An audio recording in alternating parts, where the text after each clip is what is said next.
How do NACE and Prodcom codes help combat climate change and prevent companies from moving to countries with less strict environmental rules? Imagine we are taking a large inventory of all the economic activities that exist. NACE and Prodcom codes are like labels that we use to identify each of these activities, from car manufacturing to selling bread. What is a NACE code? Think of it as a company's ID. Each number and letter represent a specific economic activity and allow us to classify companies into large groups, such as industry, commerce, or services. In Spain, this regulation has been adapted and is called the CNAE code. And what is a Prodcom code? This code focuses more on the products that are manufactured or sold.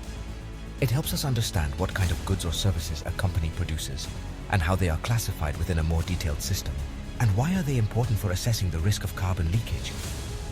When we want to know which sectors are most at risk of relocating their production to other countries with fewer environmental restrictions, that is, to carbon leakage, these codes serve as a guide. By analyzing the data of companies with these codes, we can identify, first, which sectors are most emission-intensive, those that generate the most greenhouse gases per unit produced. Second, which products are most likely to be relocated, those with greater international competition and lower barriers to their production in other countries.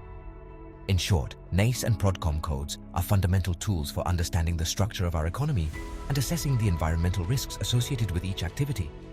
Thanks to them, we can make more informed decisions to combat climate change. At ILP, we are experts in advising companies and startups. Our goal is to support your success and growth. Get in touch with our AIs, Savvy and Atenea, to focus your inquiries or contact us directly. More information at ilpabogados.com and ilpstartup.com.